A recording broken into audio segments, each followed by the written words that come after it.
Bismillahirrahmanirrahim. Assalamualaikum warahmatullahi wabarakatuh. Alhamdulillahirabbil alamin. Wa bihi nasta'in wa ala umuri dunya waddin wa ala alihi wa sahbihi ajmain. Amma ba'd.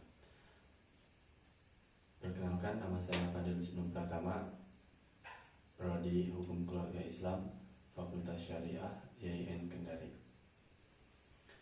Di sini saya ingin sedikit menjelaskan tentang perspektif ontologi relasi dalil dan hukum dalam filsafat hukum Islam.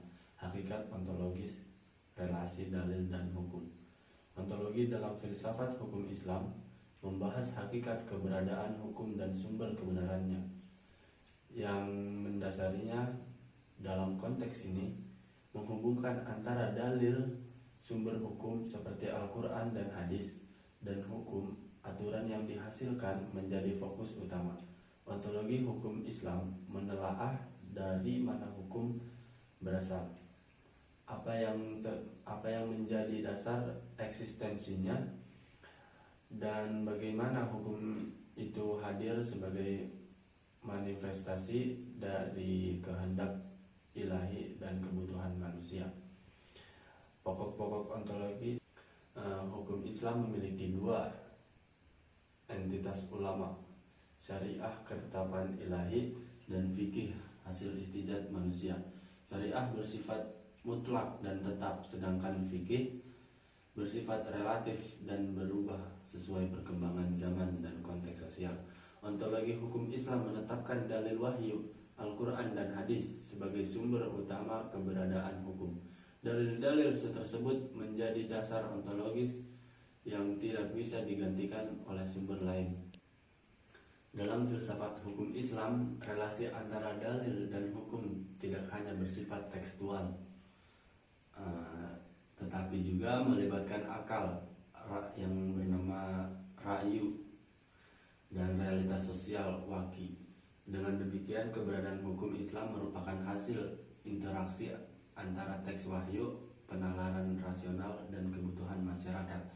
Ontologi hukum Islam juga membedakan antara realitas yang dialami, experience reality, dan realitas yang disepakati.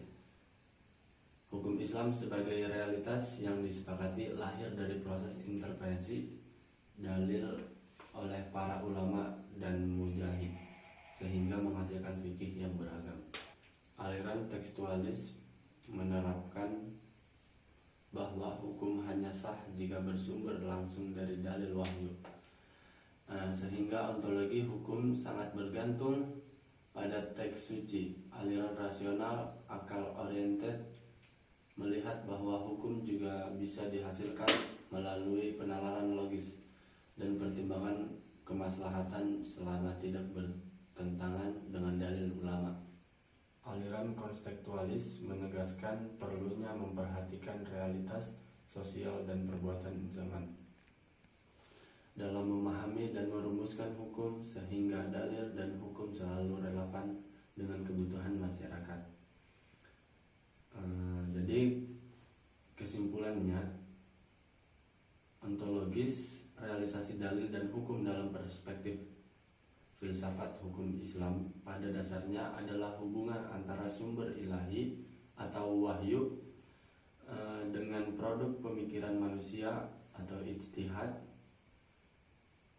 Ontologi relasi ini menegaskan bahwa hukum Islam bersumber dari dalil wahyu, namun eksistensinya di dunia nyata untuk melibatkan proses penalaran dan adaptasi terhadap realitas sosial. Dengan demikian, hukum Islam memiliki dimensi ilahiyah atau ketuhanan dan insaniyah, kemanusiaan yang tidak dapat dipisahkan. Ada salah satu kutipan dari Al-Ghazali, yaitu dalil syar'i adalah cahaya yang menerangi akal, dan akal adalah lentera yang menafsirkan cahaya itu. Maknanya apa?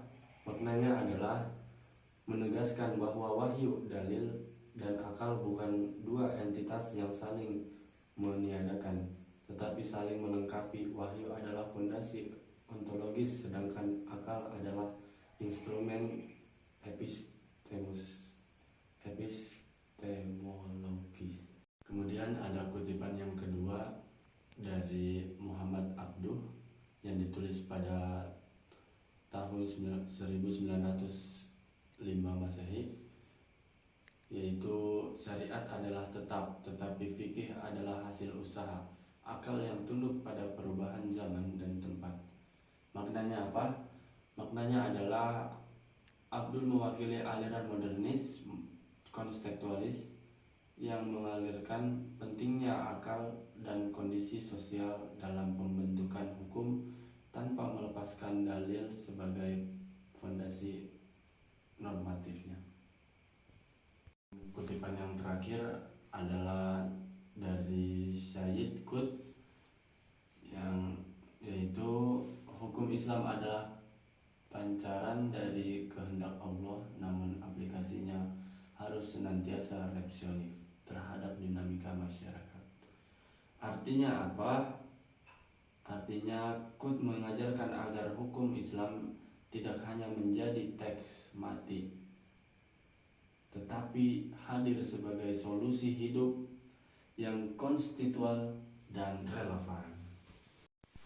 Ya, itu tadi adalah penjelasan singkat dan padat dari saya tentang perspektif ontologi, relasi dalil dan hukum dalam filsafat hukum Islam, hakikat ontologis, realisasi dalil dan hukum. Sekiranya ada yang kurang dari penjelasan saya atau dari pengetahuan saya, bisa bisa dituliskan di dalam kolom komentar, sama tolong di subscribe juga sedikit. Itu saja yang mungkin yang saya bisa sampaikan. Kurang dan lebihnya mohon dimaafkan. Billahi taufiq wal hidayah. Wassalamualaikum warahmatullahi wabarakatuh. See you next time, guys.